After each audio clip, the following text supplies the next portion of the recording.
Good afternoon, everyone. My name is Luis Fraga.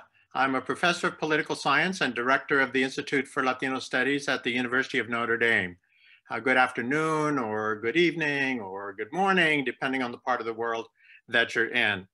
Welcome to the 10th episode of CASBS's webcast series entitled Social Science for a World in Crisis. I want to acknowledge the co-sponsors of this episode, the Ash Center for Democratic Governance and Innovation at Harvard University, and the Center for Deliberative Democracy at Stanford. You've read the bios of our three panelists that are extensive, and the event promo provides links to their extended bios. So I'll quickly introduce them so we can jump into this very, very important discussion. First is Marty Gillins, Professor of Public Policy, Political Science, and Social Welfare, and Chair of the Department of Public Policy at UCLA's Luskin School of Public Affairs. Welcome, Marty, if I may. Second is Jane Mansbridge, who is the Charles F. Adams Professor of Political Leadership and Values, Emerita at Harvard. Welcome, Jenny. And third is James Fishkin, the James M. Peck Chair in International Communication and the Director of the Center for Deliberative Democracy at Stanford. Jim, welcome to our session today. I'm delighted to say that all four of us are former CASBS fellows. A lovely, lovely place to do work, and if you ever get invited, please make sure and accept the invitation. As you know, today's conversation is on reforming democratic institutions and practices, an area on lots of people's minds well before the recent election, now during the election and its final certification, and certainly for the future of the United States. Here's how we'll proceed. Each of our panelists will speak for about 5 to 7 minutes or so with some introductory comments. And then we will take your questions. I'll use the privilege of the chair and ask the first question, but then we want our attendees to send in questions through Zoom's question and answer feature. We ask that you keep your questions concise and on point. Given the expected volume of questions, we won't be able to answer all of them, but be assured that the panelists will read them after the event concludes. So let's begin. We're going to start with Marty Gillins. Marty? Oh, thank you, Luis, and thank you to CASBS for organizing this event and for everyone who's joined us today to listen to it. I want to sort of briefly kind of give my take on a sort of bird's eye view of the failures, or maybe I should say a little more charitably, shortcomings of American democracy. And I also want to sort of outline a few of the reforms that I think could make our democracy more functional and more democratic. So I see two big problems at the heart of American politics. The first is polarization, which leads to gridlock and means that very little gets done. Pressing problems simply aren't being addressed. And the second is the dominance of moneyed interests in our politics. The role of affluent individuals, the wealthy, as well as organized interest groups. And what that means is that what does get done tends to be strongly tilted towards the preferences and the interests of those who already have power and influence. And as a result of these two fundamental problems, the rich and corporations in the United States have thrived over the past, say, 4 decades or so, while at the same time, the middle class and the poor have seen stagnant wages, increased healthcare costs, deteriorating public services, underfunded schools, and so on. And these failures, these sort of social problems and failures of government, not only impact people's lives in important ways, but they also sort of undermine trust in government, lead to a cynicism towards politics, belief that government is the problem, and resulting support for disruptor, sort of outsider type of candidates, like the one who's still clinging to power in the White House. All right, well, what can we do about these problems? Let me suggest, just sort of name some of the possible reforms, and we can talk about them in more detail later. The first thing that stems directly from the analysis is to make government more responsive to all of its citizens. And there's sort of three main categories of reforms that might help in that regard. The first, and arguably perhaps the most important, being campaign finance reforms. So reforms that can reduce the power of moneyed interests in shaping government policymaking. The second, which needs to accompany that, would be lobbying reforms. So reforms that can sort of slow the revolving door between Congress, lobbying organizations, unlink the activity of lobbying government policymakers from raising funds for their campaigns, which of course is another way of empowering the sort of moneyed interests in this country. And then finally, voting reforms. So ways to make voters more representative of all citizens by making voting easier, things like automatic registration, election day holidays, which most advanced democracies have, and adequately funding our election infrastructure to eliminate the long waits and what are often very unequal waits to vote for minority voters. So make government more responsive and more sort of equally responsive to citizens is the first thing. The second thing, to reduce polarization. So any of the reforms that would make government more responsive to citizens would also have a tendency to reduce polarization, since citizens are still considerably more centrist than the sort of activists who are engaged in politics or our elected representatives in Congress. Clearly, things we can do that make not only government in general, but the parties more responsive to voters will help to pull them back toward the center and again, away from sort of activists and interest groups that are associated with each of the parties. Another thing we can do is to make elections more competitive, which again will help to pull candidates and therefore office holders toward the middle of the political spectrum. So things like eliminating gerrymandered one-party districts, where candidates really only have to appeal to members of their own party, and even at that, to the sort of more extreme and activist members of that party who turn out in primary elections. And that leads to a sort of third reform that could help to reduce polarization, which is voting reform. So the way we sort of organize our electoral system. And in recent work that I've done with Ben Page, we advocate abolishing primaries altogether and instead moving to ranked choice voting in general elections, even in multi-candidate districts, which may also turn out to be multi-party with the ranked choice voting system. And that again would be a mechanism that would force candidates to appeal to sort of the broad range of constituents in their area rather than only members of their party.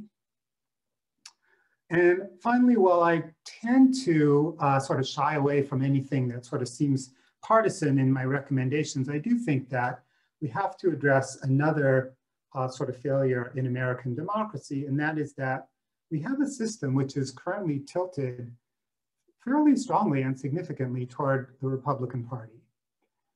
So the 47 Democratic senators now represent about 15 million more Americans than the 53 Republican senators.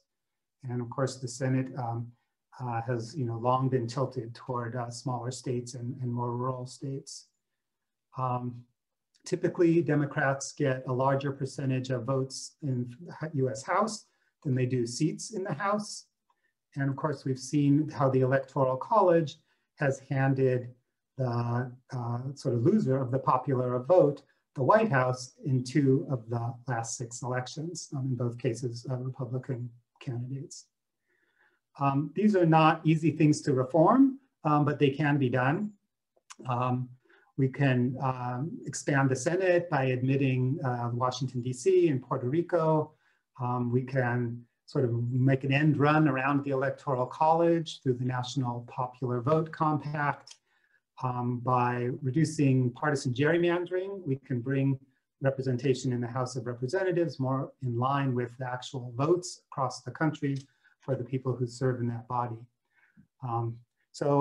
Again, just kind of sketching out sort of a range of possibilities, but clearly our government as it's sort of structured today is not working well for the majority of Americans. And I think we're seeing some very serious consequences of those shortcomings. So I look forward to discussing more shortly. Thank you. Thank you, Marty, for that wonderful beginning. Our next panelist is Jane Mansbridge, who will speak to us. Jenny?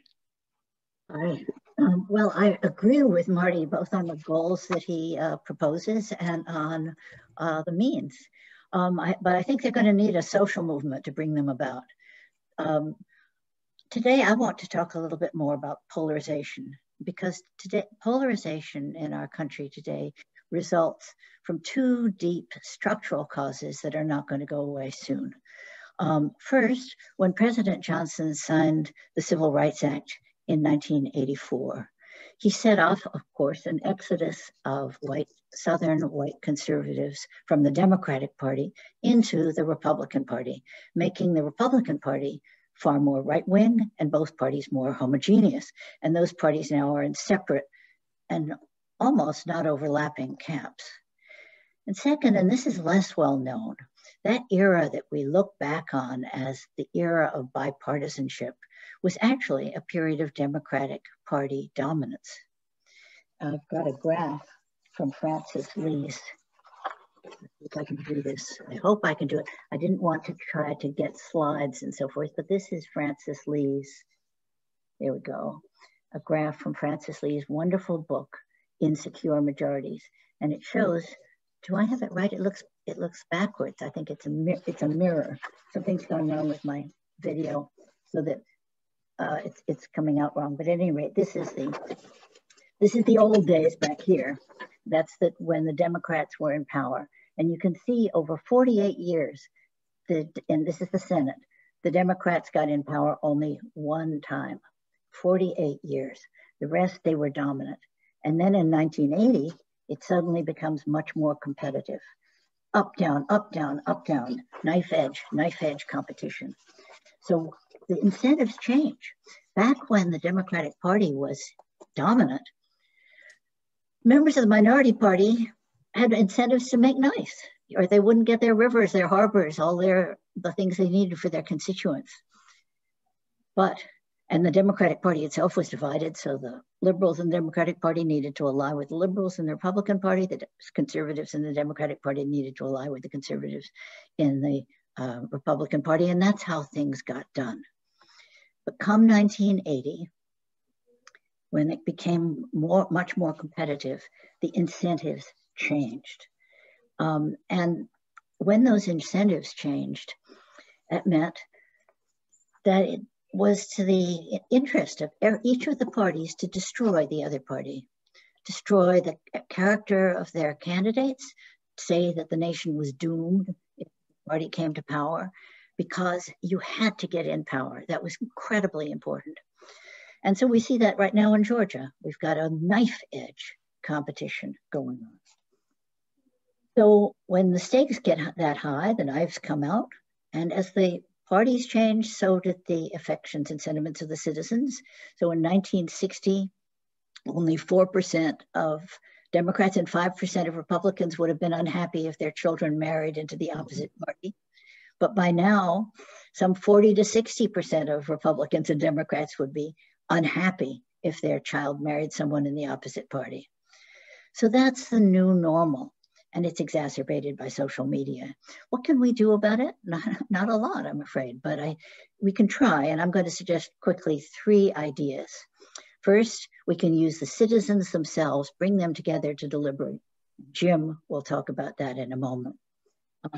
Secondly, we can find ways of trying to connect the representatives with their constituents and administrators with citizens in a way that's much more responsive, mutually responsive than we've got so far. And I call this recursive communication. The ideal is recursive communication, not two-way communication where I just say something to you and you say something back to me, but iterated over and over, back and forth communication where I learn from you and I come back and you learn from me and I come back. Now, Michael Neblo and his colleagues have got been trying a way of doing this where they bring together 175 constituents drawn randomly, bring them to the internet, have them talk with their representatives for an hour on an important subject like, say, immigration. And the representative learns and listens, the constituents learn and listen, the constituents love it, they learn a lot, they become more politically active. And if the representatives were actually to do that, the Congress and the House, twice a week for 6 years, they could cover a quarter of their constituents. So that would be a real recursive process. Each of us would have a chance at that. Now, the third thing I want to talk about is the possibility of teaching negotiation to our legislators and the legislative staff. 40 years of study shows that you can learn how to do negotiation well, produce agreements that will be more stable because they'll better meet the needs of the people underneath. And what are the two principles behind good negotiation? First, try to find the interests behind the positions. Someone comes to you with a demand, find out why they want it, ask questions, listen hard. And maybe you can come up, once you understand what they really want, maybe you can come up with a possibility, a counter proposal that meets their needs at less cost than what they've been demanding. So that's the first one, try to get the interest behind the positions. And the second is just bring more issues onto the table so that you can trade things that are high priority for you, but low priority for me. Get a whole package of things like that, and then you can go forward. So this kind of learning really does produce better negotiation. And what we've done is to actually institute a program in Congress and in the states, but hosted by the Library of Congress, where faculty and materials from the Kennedy School are being put forward by American University. And staff in the legislative staff are taking this, 150 people so far. It's wildly popular, both sides of the aisle, both members of Congress and the staff. And the reason it's popular is because people think they're learning from it. They're learning how to do this better. So that's another thing that we can do. These are just three things that off the top of my head. I think not off the top of my head, out of my learning, but I think we can use our imaginations to try to fight this stuff that's structural. It's underneath. We can't wish it away. We're going to be living with polarization for a good long time. Thank you. Thank you, Jenny, very, very much. Jim? Well, I'm delighted to be here virtually back at the center. The center is the place where I thought of the idea, which back in 1988 hit me like a thunderbolt. And I've been electrified by it ever since. And everything I've done has been connected to it since. And indeed, I want to thank Jenny and Luis, who both helped me through the advisory group of one of our latest projects, America in One Room, which I want to talk about. But first, let me say something about the basic idea. It's so simple, I'm almost embarrassed. But the problem is so fundamental that we often overlook it. What is the problem? Democracy, in my view, is supposed to make some connection between the will of the people and what's actually done. But we strangle the will of the people through propaganda, manipulation, campaign advertising, disinformation. It's all been made worse through social media, one-sided argumentation. The people don't really get to think and form the will of the people. They just have impressions of sound bites and headlines. Sometimes for the inattentive, they're non-attitudes or phantom opinions, but sometimes they're just tuning into their side of the argument, whether it's from MSNBC or Fox News or whatever the news source is, and they may not hear the other side. So it's very hard to transform public opinion as a whole, but you can find out what the people, and here's the unusual aspect of my question, what would the people think under good conditions for thinking about an issue?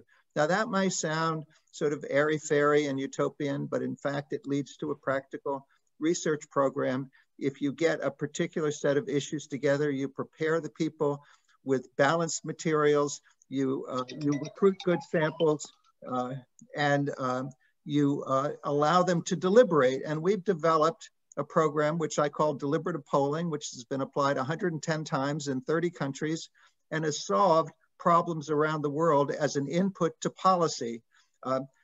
Now, the most recent iteration of this we called America in One Room, where NORC from the University of Chicago recruited an excellent random sample of 526 people who came to a big hotel near Dallas, Texas in September on the eve of the primary season, and they deliberated in depth and under the supervision of the advisory group, two of whose distinguished members you see before you, about the trade-offs in 5 big issues, including immigration, healthcare, the economy and taxes, foreign policy. I mean, a really broad set of issues, 49 policy proposals.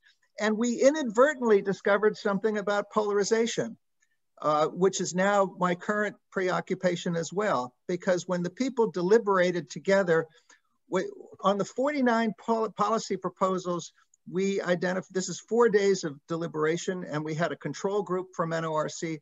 On the 49 policy proposals, we decided 26 represented extreme partisan polarization, where the Republicans were on one side, the Democrats were on the other. 15% of each sample of each took the most extreme possible positions.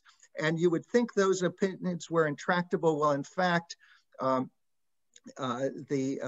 were massive changes of opinions. For example, Republicans who wanted to send all the undocumented immigrants back to their home countries, 80% wanted that before deliberation, only 40% afterwards.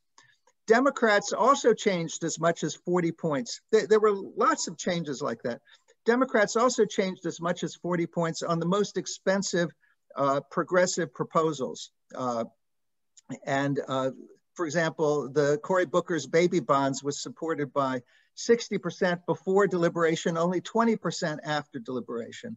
Well, we got these big changes of opinion on these highly partisan proposals because people opened up and they were considering both sides of the argument. They were considering the reasons. They weren't just being triggered by the talk shows, and they were thinking in depth. We actually went back to this sample at the election time. And the New York Times, by the way, did us a favor. They published the photos of all 526 or so at the time. And they also published these results, which showed these massive changes of opinion. And then when we went back just before the election, we discovered to the treatment group and the control group, we discovered that the deliberators paid a lot more attention to the campaign than the control group. They thought the COVID policy was a much bigger failure than did the control group, both in terms of its public health and its economic effects. And while the control group, the NORC control group, had the gap between Biden and Trump almost about right, only by about 3.5 points they had in the control group. In the treatment group, it was 39% for Trump and 59% for Biden. And we're analyzing in every way possible, how could such a big effect? Now that's not meant to be predictive. This was a what if, this was an experiment. And it may be that the unique situation with the COVID crisis led to more changes of opinion than you would under any other circumstance. Nevertheless, it showed that we think we sensitized these people to become much more active observers and participants in the public dialogue and the campaign. We created more engaged citizens. And a lot of the movement was from independents. You know, there's a myth about you know all of the literature about the myth of the independent voter. Well, the independent voter actually came to life in this case. That is, and of course the partisans also, there was some change among them, but among the independents, they actually came to life, and they thought the country was in crisis, something needed to be done about it, and this was their change in opinion. Well, we're now engaged in opportunities to spread the deliberative process. We've got experiments in the schools and with young people and with civic groups. We've even got an automated moderator that will spread the deliberation to large numbers. And we're planning to employ that in Canada this year and in Chile, and then in the United States. And we're going to be coordinating further iterations of America in one room. In fact, one of the topics we're working with Jenny's Harvard colleague, Larry Lessig, on an electoral college series of deliberations, but we're also planning to work on reconvening America in one room as a kind of continuing deliberative panel. And we think we can raise the money for that, refreshing it, having it meet on Zoom online, and continuing phasing people out, phasing people in, so that we can get the deliberative views, the considered judgments of the public, and make it an input into policy. We made it an input into policy in Mongolia. It's required by law before you can change the constitution. We've now changed the constitution. In Bulgaria, we used it on desegregating the Roma-only schools. They're now desegregated. In Texas, we used it to bring wind power to Texas, where now Texas is the leading state in wind power when it was last among the 50 states when we started. It can be an input to policy. And so it's potentially a route to a kind of advisory democratic reform playing a role in the policy process. And so I think that if we can succeed in that, we can bring public will formation to democracy. And without a public will, democracy's in trouble. After all, you could end up with technocrats replacing democracy or autocrats replacing democracy, unless you can show that you can solve the people's problems. And the best way to solve the people's problems is to make some connection between what's done and what they really want when they think about it, because then you can invoke those thoughts. So that's what I have to say. Thank you. Thank you very much, Jim. And thank you to all three of you for providing us such, I would say, provocative ideas that push us to think in ways that we're not usually accustomed to thinking. I have a question to pose to all three of you, and then we have at least 2 questions from our attendees. I encourage all of our attendees to submit a question through the question and answer function on Zoom. My question is as follows. Well appreciate, well understand all of your comments regarding the challenges to institutions and practices of American democracy. Very much appreciate your comments regarding the dysfunctional aspects of current structures and practices of American democracy. Reconcile that for me with the fact that in our most recent presidential election, we had a demonstration of faith in American institutions as indicated by extremely high levels of voter participation. We had a level of voter participation that some are describing as not seen since 1864.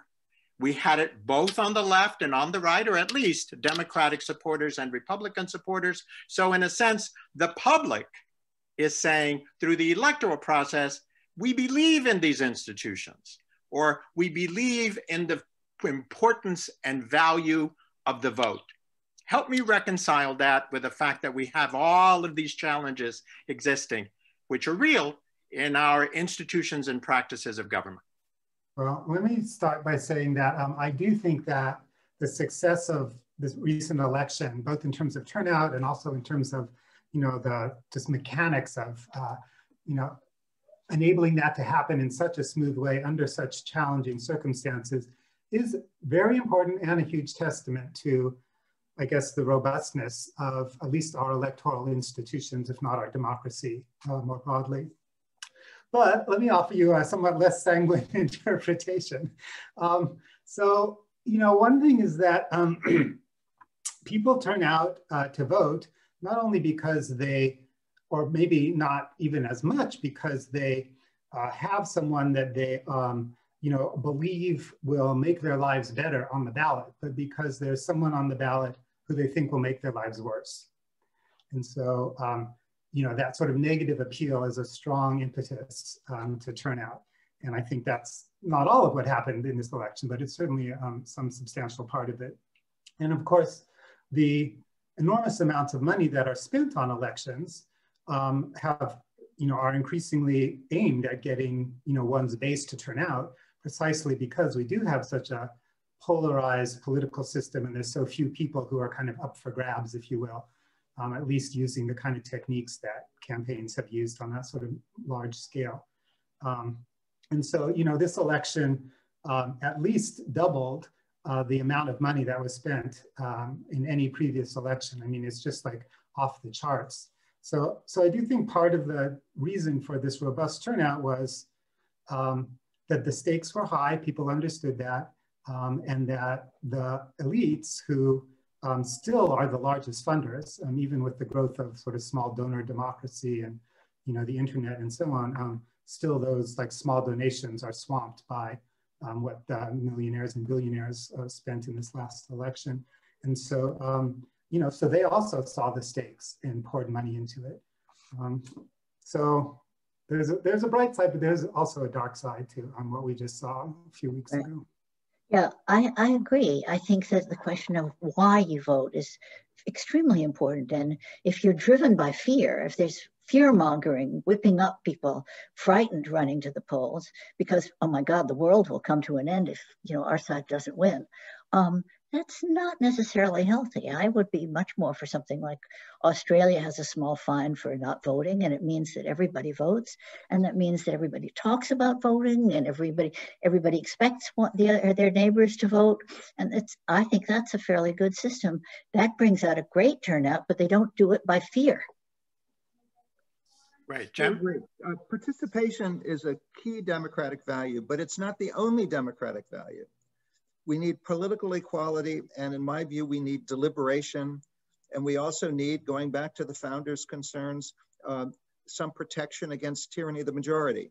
So those are the four democratic values, fundamental, and wrestling with how you get all four is something that I've written quite a lot about, but I think that's the challenge in actual democratic institutions. And I think that if we go just to maximizing participation, we maximize mobilization. And mobilization without people understanding and thinking about how they're casting their vote is not a democracy that prizes public will formation. We need the right combination of these values. But I certainly was happy to see the turnout, and I'm filled with admiration for the people who worked on making the election work, risking COVID, and the rest. And I'm glad that the efforts to subvert the vote counting process and the potential interfering with the voting machines and the rest, none of that happened. So a successful election is good, necessary, but not sufficient for what we should be aiming for. And what we need to regain the public's trust and legitimacy in the democratic process. Democracy is in low regard all over the world because it seems to produce deadlock and conflict. And we've even tried deliberative polling at the local level in China successfully. And so I see when I go to China, not recently though, when I go to China, I see them thinking, well, we can apply a scientific method to find out what the people want, but and I say, you really need democracy. And they say, well, I'm not so sure we need your kind of democracy. And I said, yes, you do. And I managed to say that and not get into trouble, but I've always said it. Thank you, Jim, Jenny, and Marty. We have a question from one of our attendees. Is critical thinking disappearing to the point that misinformation has a very hard time being detected? And what can we do to encourage people to be more engaged in an informed way? I think critical thinking has to be fostered but it needs a social context to really thrive, which is why we're trying to put deliberative democracy efforts in the schools and in civic groups. It's a lot harder to think critically by yourself, because if you're just examining yourself, you may not really be exposed to the competing arguments and thoughts. So we need to provide more and more social contexts where people will, in a mutually respectful way, learn to listen to each other.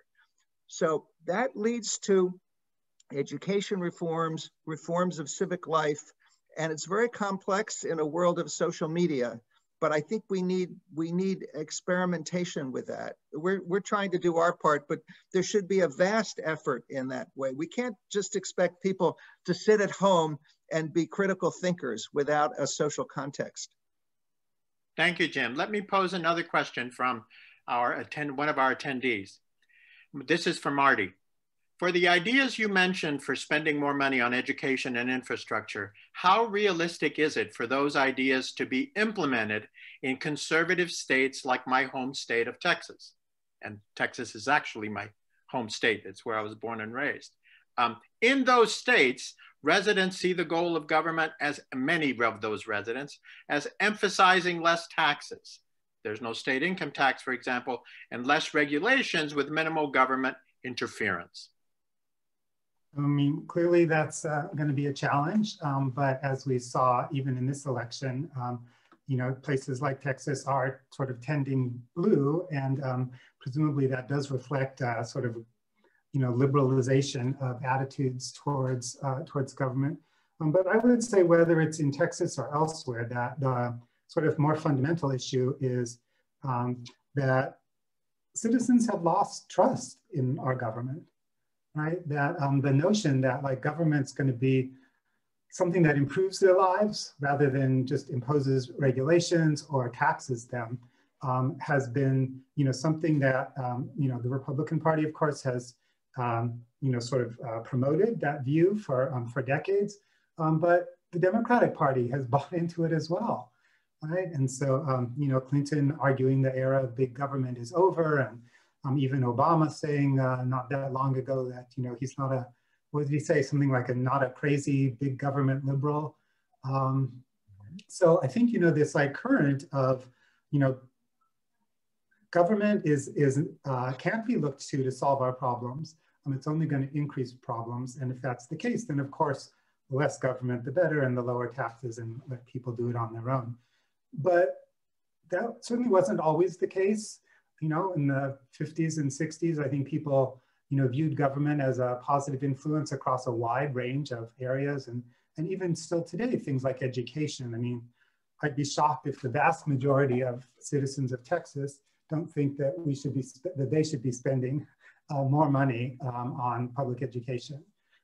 But it's not just education, you know, there's lots of areas like that. So I do think there's an issue with citizen views. But then there's also a question of translating where there is support for greater government engagement into actual policy that reflects those kinds of unequal influence that I was describing earlier. I think also our own profession of political science is somewhat at fault, because we focus very, very much on legislatures and not very much on administrations. There used to be a whole, it still is to some degree, a whole profession of people interested in public administration. But political scientists don't pay very much attention to that. And there are lots and lots of really creative ideas of how we can make government, in the sense of the kind of government citizens experience in their whenever they go to a government office, how we can make that kind of government really responsive to citizens and unwasteful and so forth. And I think there are many, many things we can do, but we're not thinking very creatively about that. Somehow administration seems very boring and politics seems really exciting. And so we're not thinking about the way that government actually interacts with citizens. So what I was talking about when I talked about recursive communication, listening on both parts, I think that administrators, we can figure out lots of ways in which administrations respond much better to how citizens are experiencing the laws that affect them. Thank you, Jenny. Jim and Jenny, another question from an attendee. On the issue of polarization, to what degree does social media contribute to it? One of you already referred to that. And what are your thoughts on partisan alternative platforms such as Parler as an alternative to Twitter? Can we get an America in one room type social media alternative? That's an idea for you, Jim, to get the funding for that and establish it and become extremely wealthy as a result.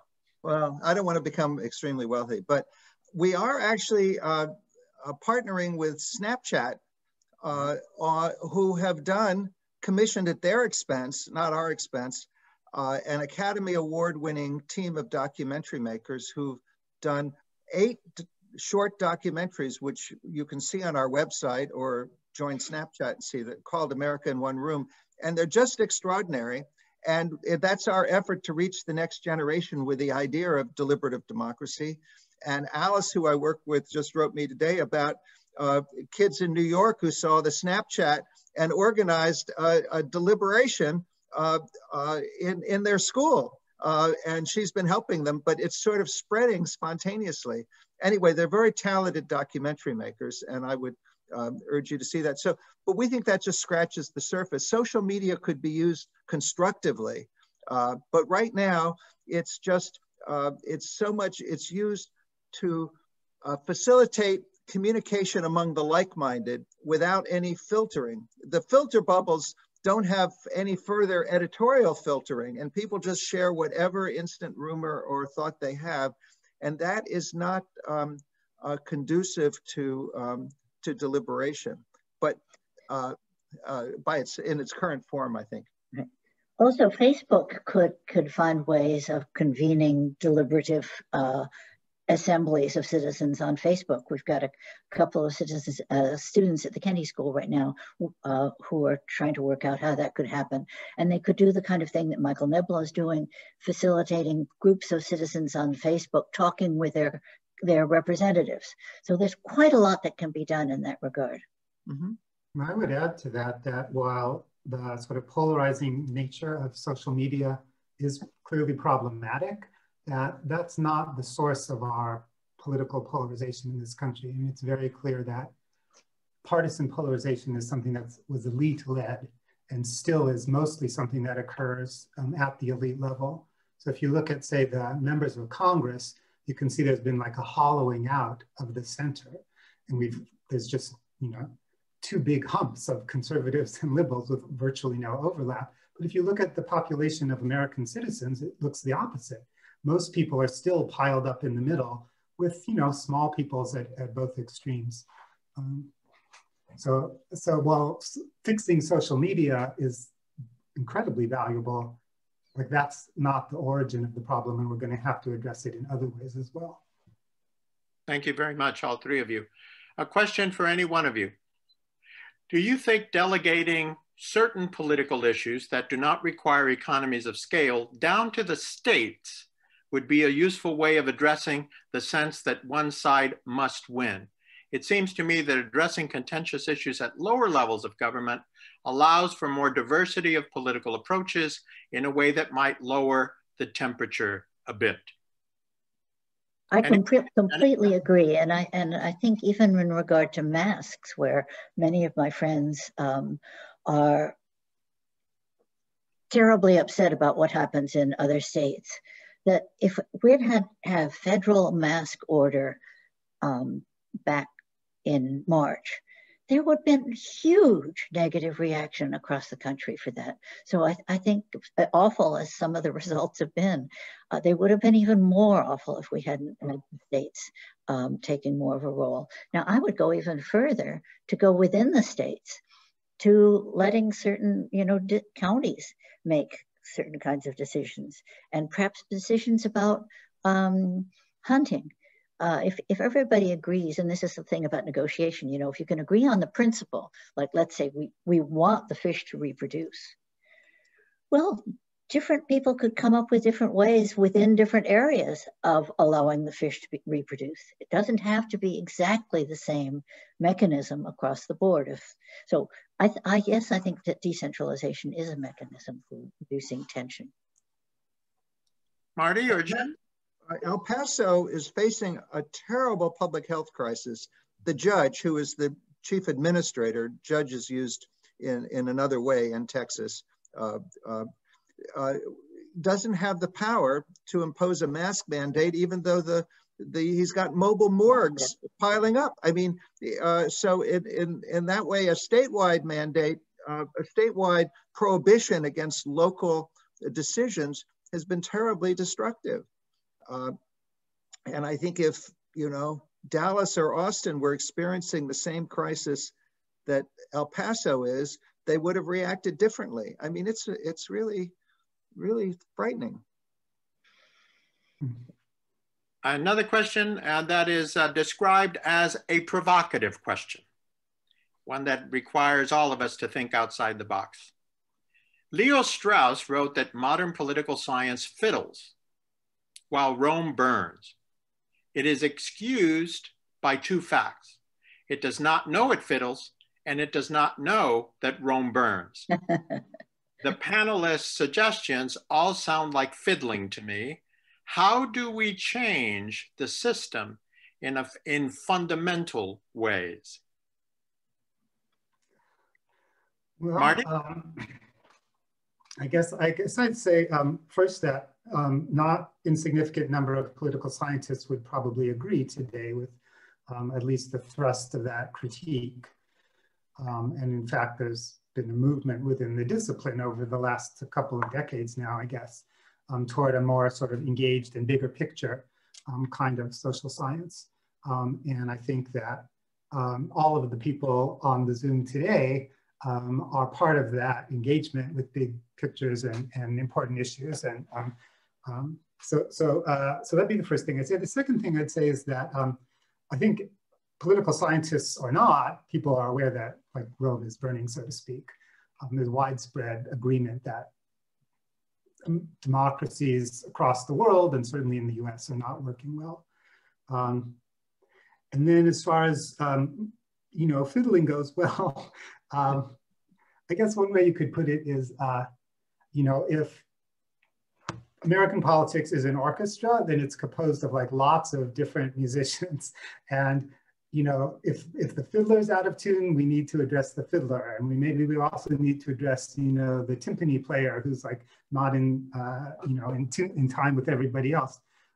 But it's not like there's going to be one solution that we can say, you know, this is what we need that will fix all of our problems. So in some sense, I think it's just realistic to think that we need to address lots of different issues. We need to address people's, you know, levels of understanding and engagement and information. And we need to address how those views and preferences get translated or not into government policy and so on. So yeah, it'd be great if there was like one, you know, mechanism. Yeah, but there is one big thing, and that's the inequality.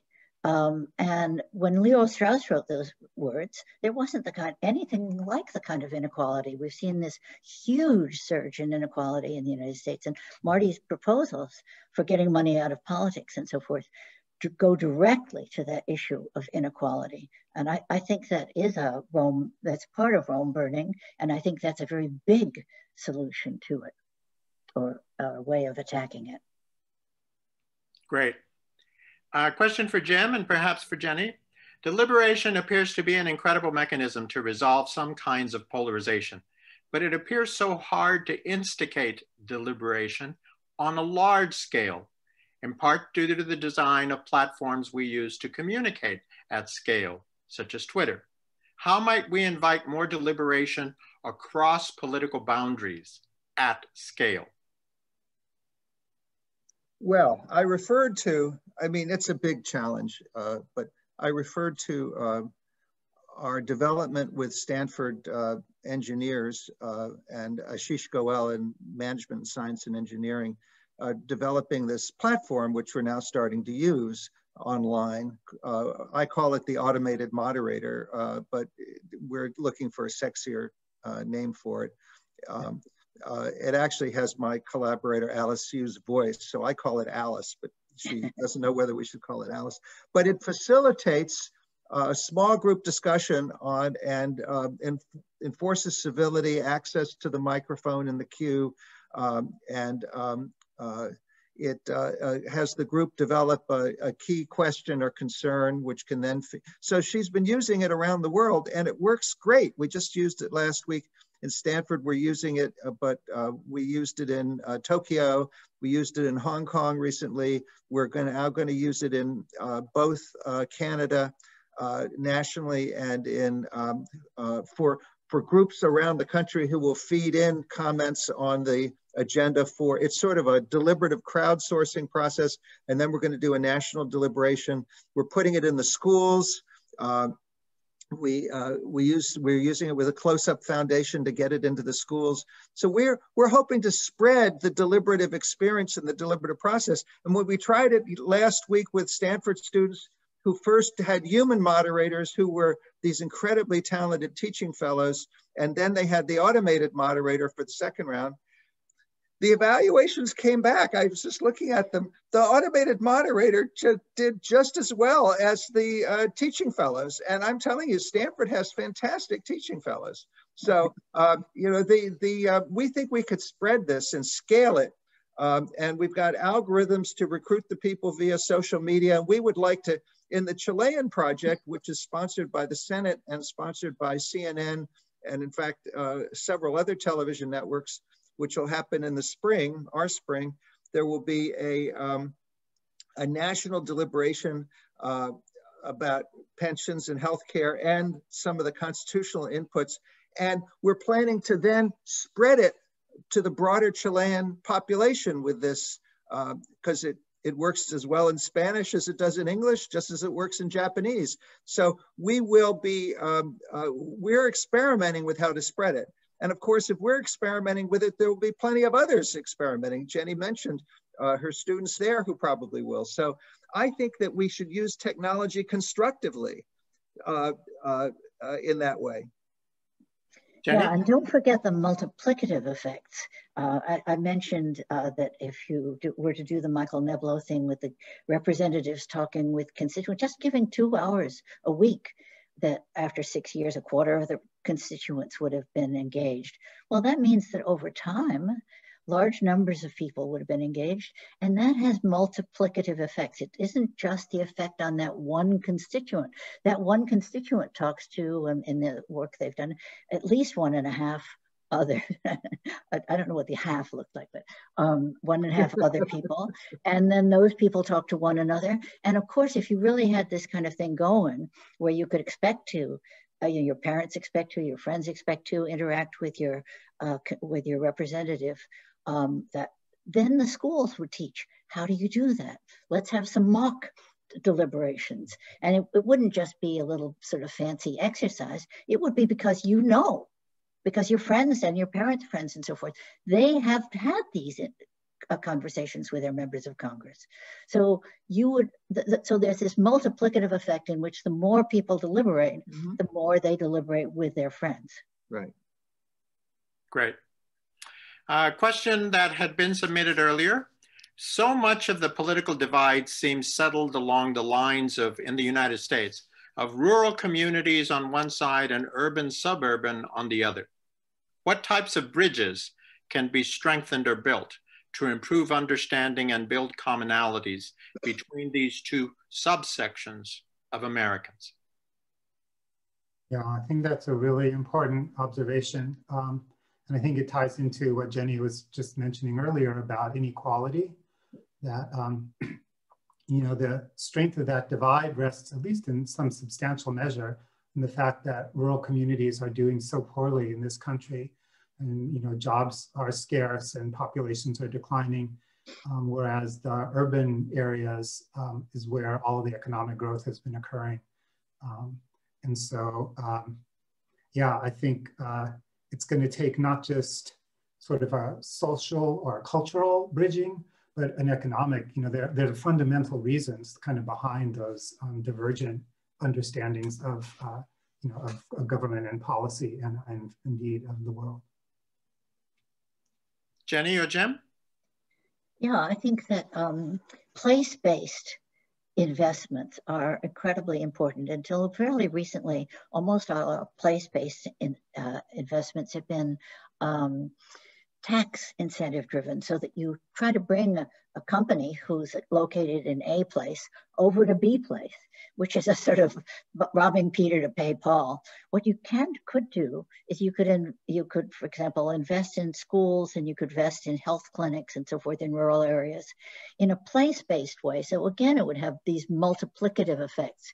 If you began to create health clinics and community colleges in rural areas, companies would want to move there. That their students would, the people would be more educated. The people would be able to have to look at, to go elsewhere, but also to stay put and find good jobs. So I think that we need to think more strongly about place-based investments. Wonderful. Jim, any comment? Well, I think that dialogue across geographical divides is very important for mutual understanding, and it's quite possible. And so if you just look at those pictures of the people in America in one room, you know, they represent the diversity of America, and they actually talk to each other. And I think that they found that they have a lot more in common than they could ever have imagined. And I think that that deliberation, we're in an era, in a Zoom era now. We're thinking that our next project might even be called America in One Zoom. But you know, so we get everybody across with in this era. Geography is less important. People can work together within reasonable adaptation of time zones. People can work together across great geographical barriers. We may find that the habits of America have changed so that geography becomes less important. We can get collaborative teams where people are living most anywhere, as long as they have a roof over their heads, so, I mean, right now we have to get through the COVID crisis and the economic crisis, but we don't really know the patterns of life that are going to emerge when we get out of this.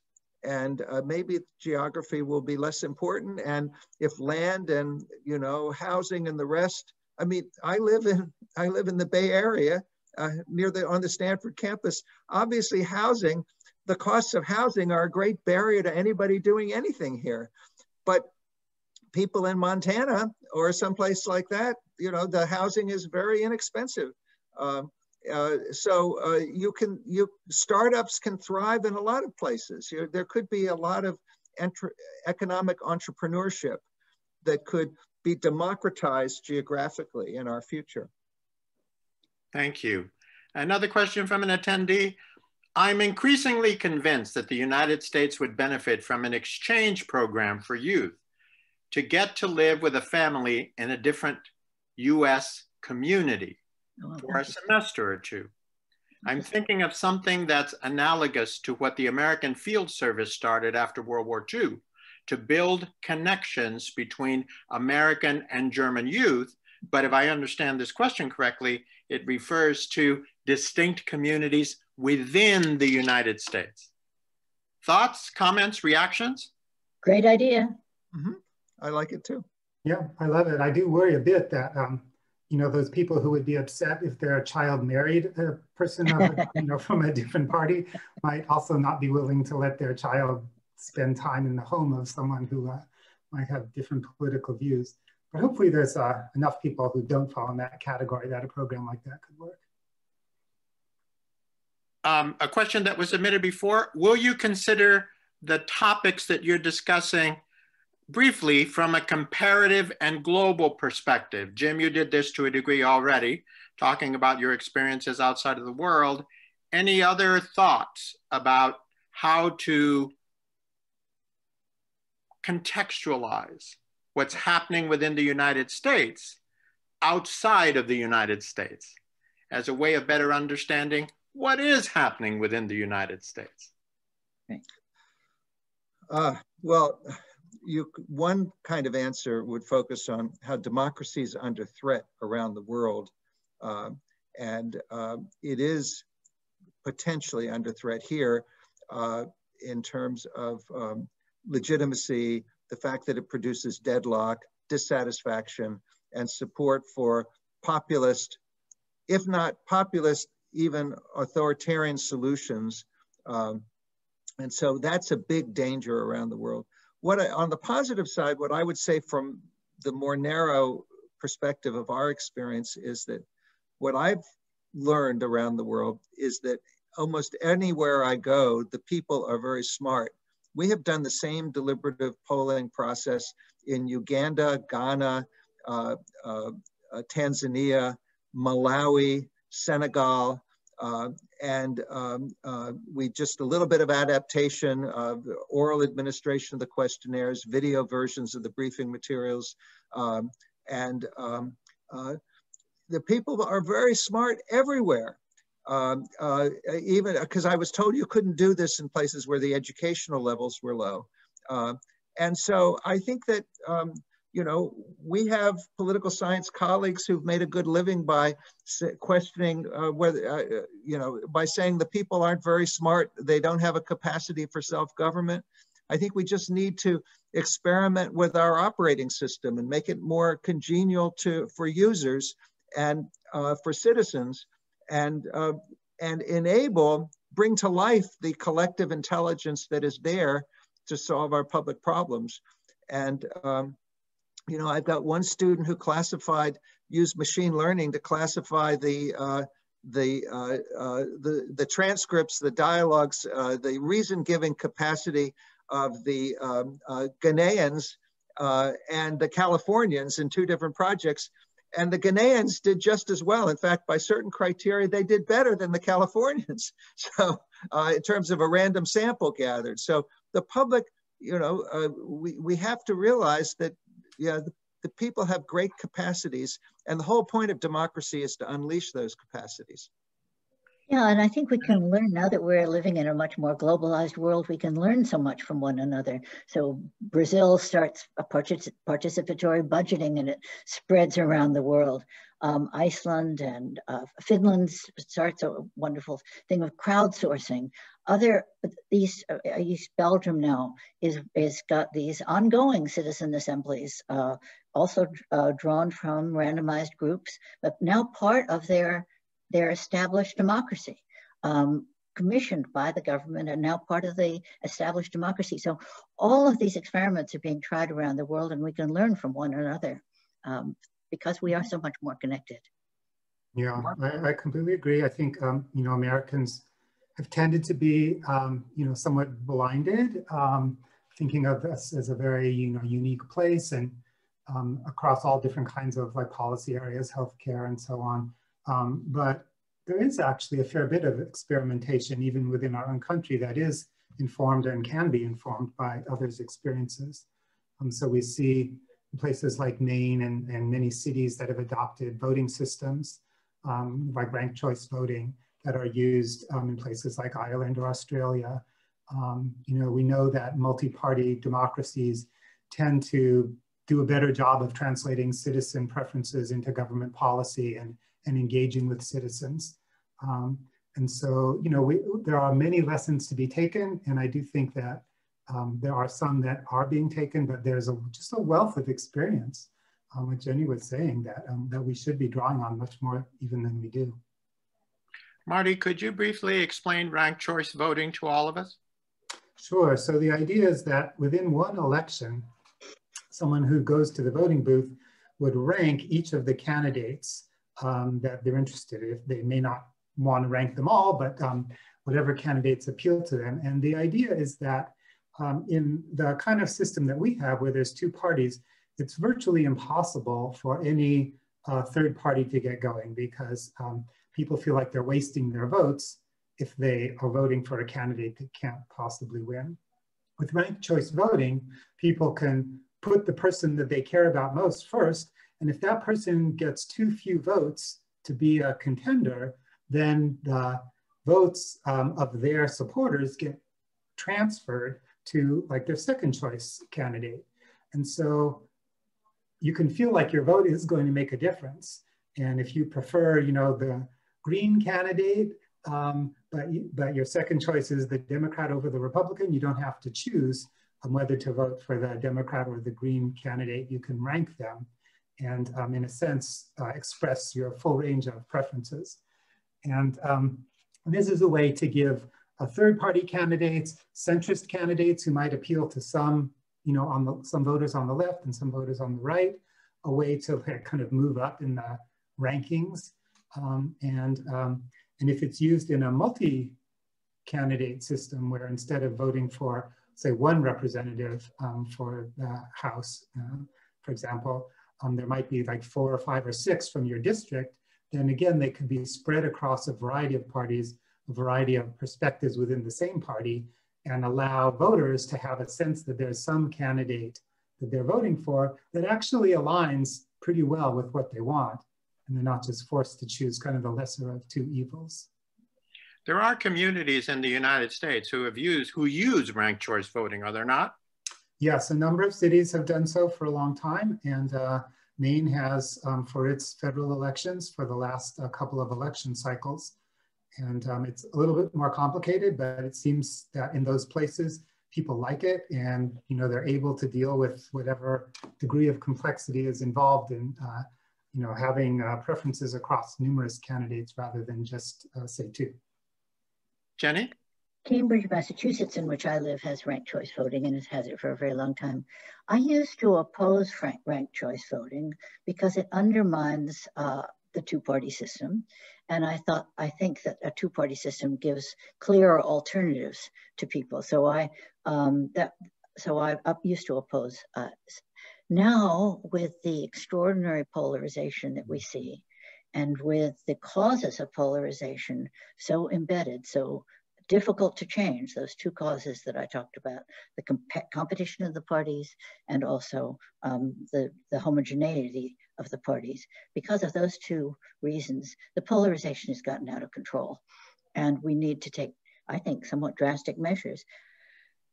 And ranked choice voting would help, both because it would produce more alternatives, but also the way it works is you're aiming to get everybody's first vote, but you think you might not get 50% of the vote.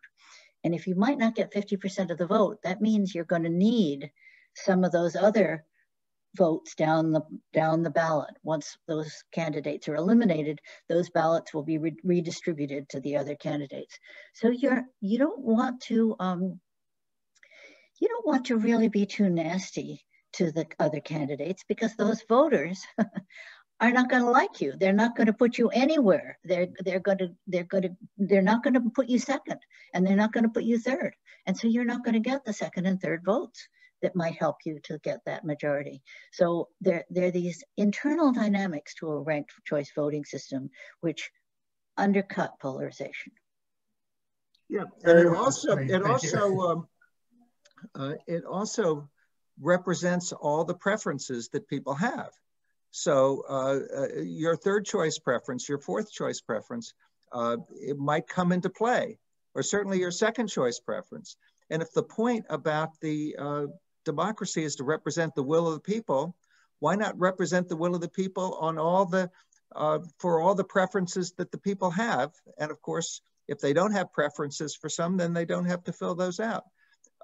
So I think it's actually a great innovation, much better than a runoff system where people have to show up a second time, because very often those are low turnout elections, except for the French presidential election or maybe in Georgia. But a runoff system will change the electorate. So it's a kind of instant runoff system. So I think it serves fundamental democratic purposes. Marty, did you want to say something? No, I was just saying that Jenny's explanation for the way the system works and its virtues was very clear, okay. Much clearer than mine. Okay, we have a final question from our audience. If you had to choose one change in our system of voting that you think would have a major impact to address the issues that have been discussed, polarization, preference, distribution of preferences, and so forth, would it be ranked choice voting? Would it be mandatory voting, direct democracy? What do you think would have the greatest short and long-term impact in strengthening democracy in the United States? Well, I think that ranked choice voting would have the most important short-term effect. And I think universal voting, a small fine for not voting, would have the most long-term effect. Mm-hmm. Great. I like ranked choice voting, but I also think we have to think about reforming the Electoral College. I mean, to have cases where the national popular vote may or may not carry, but for a few thousand votes either way, is just too arbitrary. And this is going to recur. We have to either have the courage to try to make a constitutional amendment or institute the national compact. And I've been trying to get real discussion of the Electoral College, and some of my colleagues have said, requires a constitutional amendment, we can't even consider that. And then I point to the 19th Amendment and how long it took women to get the vote, and how often people said, men will never give up that power. And they did. And it took every kind of persuasion and mobilization available. And those women should be saluted this entire year.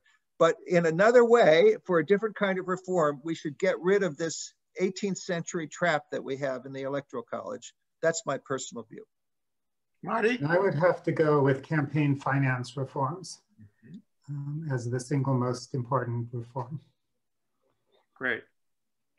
Well, a big thanks to our panel for the conversation. How about a round of applause for everyone who participated, who submitted questions, and who spoke to us. I also want to thank again the event's co-sponsors, the Ash Center for Democratic Governance and Innovation at Harvard, and the Center for Deliberative Democracy at Stanford. A heads up, details about the next episode or the next event in CASBS's series, Social Science for a World of Crisis, and how to learn more about the series is coming on your screen in just a few seconds. And thanks to a great moderator. Absolutely. Thank you, Jim. Thank you, Marty. Thank you, Jenny. Thanks again to the panel, and thanks to everyone for joining us today. It shows how interested people are in these fundamental questions of how to strengthen and broaden American democracy. I'm encouraged by seeing this level of interest across a broad cross-section of our public. Again, thank you to the panel, and thank you to our sponsors, and thank you especially to the Center for Advanced Study in the Behavioral Sciences at Stanford.